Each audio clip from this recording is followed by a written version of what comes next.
Señorías, señor ministro, buenas tardes. El motivo de esta interpelación es que valoremos nuestra respectiva opinión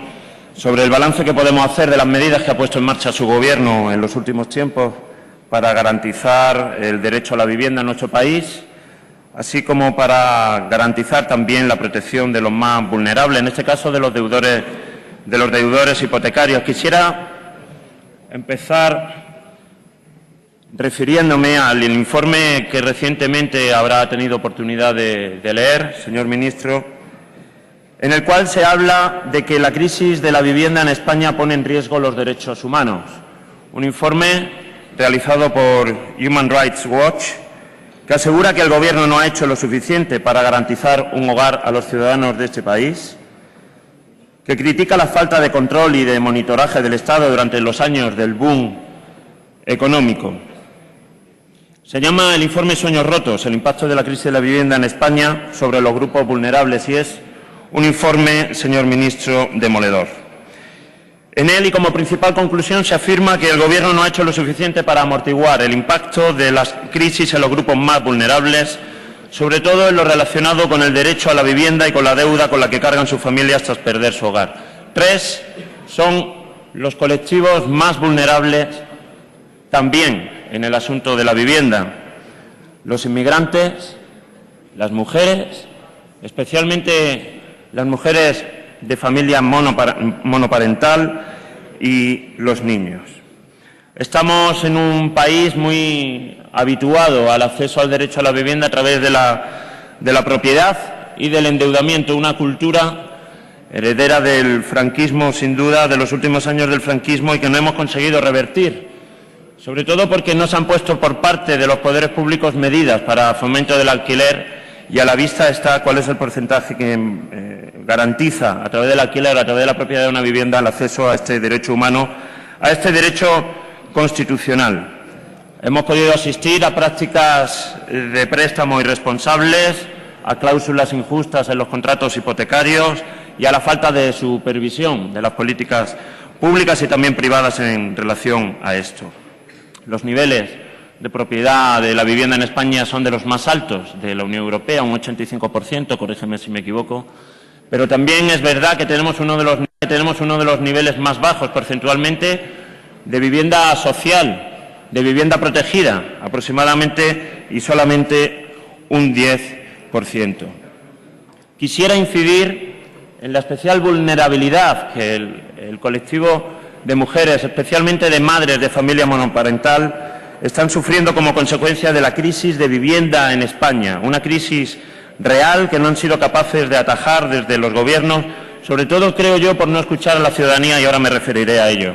Las mujeres de familia monoparental, con una inestabilidad brutal de sus ingresos, con unos salarios más bajos, con el cuidado de sus hijos, teniendo que hacer frente al trabajo productivo y el trabajo reproductivo a la par, y si ya nos referimos a aquellas mujeres que están vinculadas aún a exparejas hostiles a través de ese contrato de hipoteca, estamos hablando de una forma de violencia de género aún no reconocida en nuestro país y que sin duda formará parte de las propuestas que en la moción, consecuencia de esta interpelación, presentaremos. Señor ministro, España ha sido conocida gracias a este informe también. Una vez más, la marca España se nutre y se tiñe de color negro debido a la ausencia de políticas públicas que garantizan un derecho humano y un derecho social. Un informe, este de Human Rights Watch, que, por cierto, cuando hace alusión esta misma entidad, esta misma organización no gubernamental, a otros países, bien que lo aclaman y bien que lo aplauden y bien atentos que están a sus contenidos. Creo que, para ser coherentes, deberíamos de tener también en cuenta que esta organización ha conseguido que tanto en el Financial Times como en el Wall Street Journal se haga referencia a la importante crisis de vivienda, y así textualmente lo afirma este informe. Pero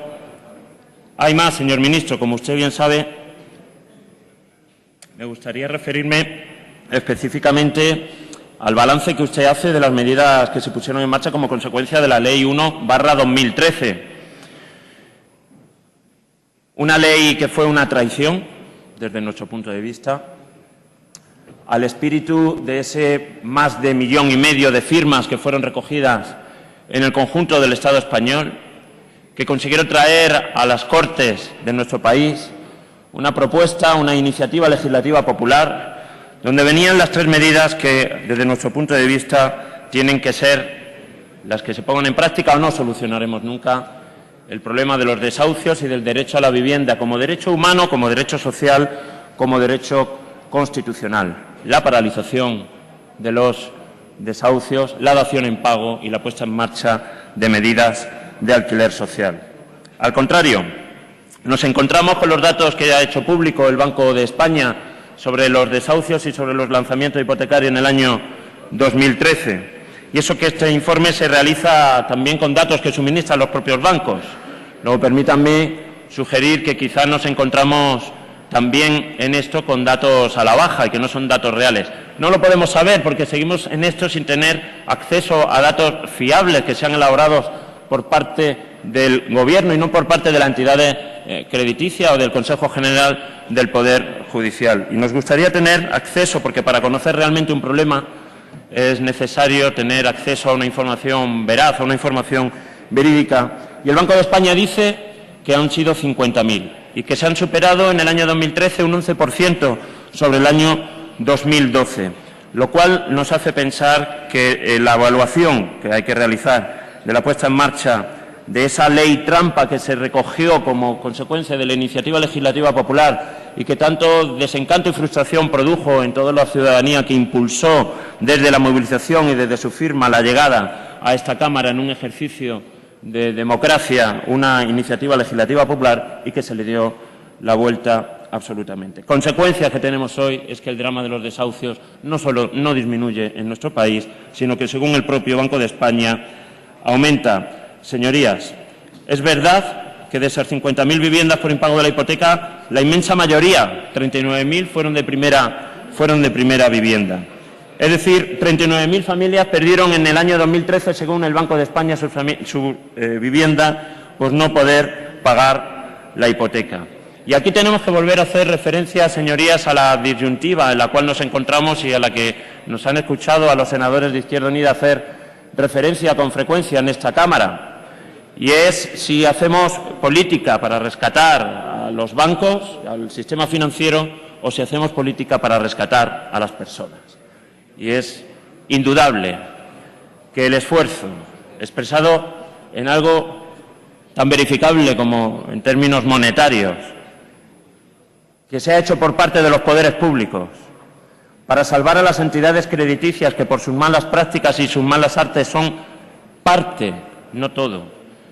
culpables de la crisis en la cual nos encontramos y que han sido rescatadas con dinero público.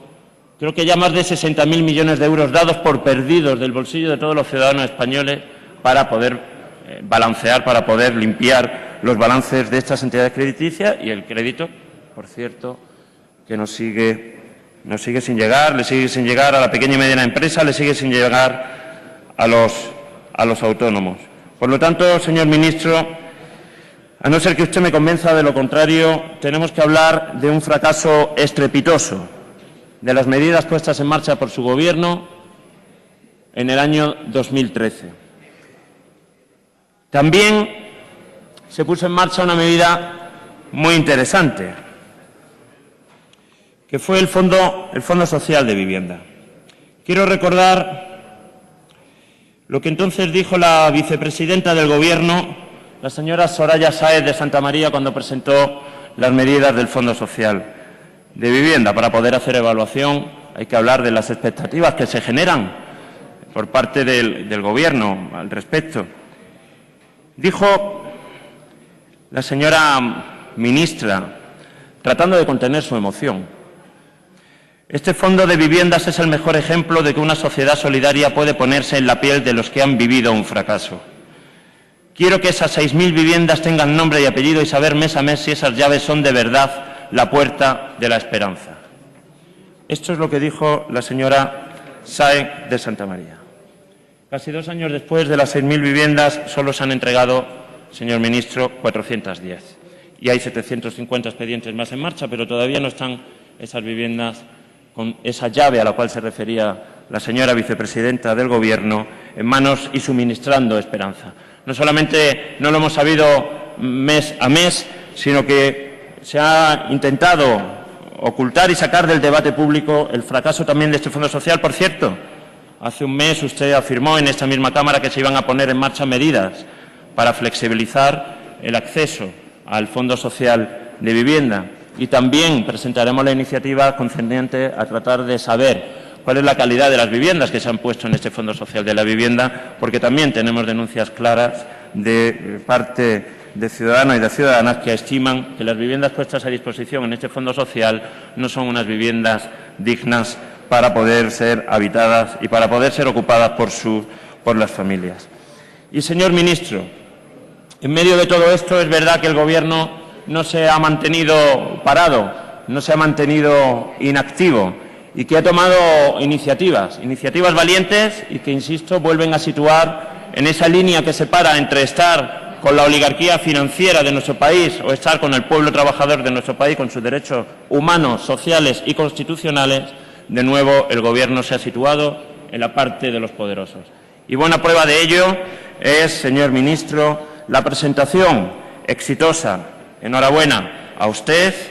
y a los que han ordenado que ese recurso se pusiera, para paralizar la Ley Andaluza de la Función Social de la Vivienda. Paralizarla desde el Tribunal y desde el recurso al Tribunal Constitucional. Paralizarla con unos únicos argumentos que fueron los que fundamentaron aquel recurso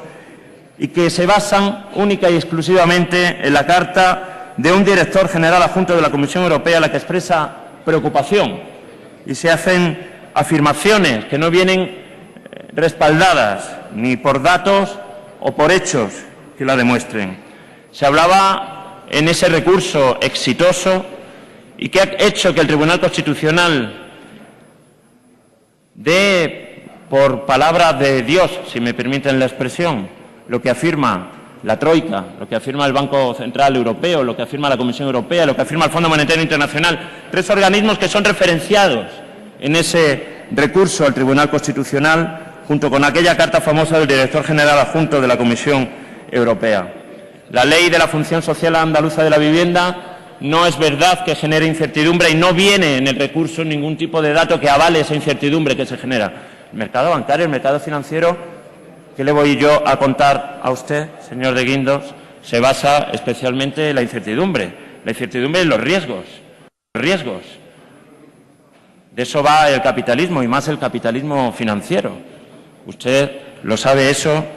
perfectamente. Usted ha estado asociado a entidades que han asumido riesgos y que han perdido y que también han sido objeto de rescate en otros sitios. La cuestión también se decía en aquel recurso que se iba a afectar negativamente a las primas de riesgo, que una ley autonómica iba a poner en riesgo el sistema financiero español y el sistema financiero europeo, que iba a provocar pérdidas a la Sareb. Que va a provocar pérdidas a la Sareb se decía entonces, no añado más. No hace falta el decreto ley, por cierto, no son pérdidas, al final lo tenemos todo que asumir con dinero público y con dinero de nuestros impuestos y con dinero de nuestro bolsillo, señor de Guindos. Nosotros creemos que aquella ley tenía un efecto muy positivo en el equilibrio del sector financiero y de la economía general, porque tenía y contenía medidas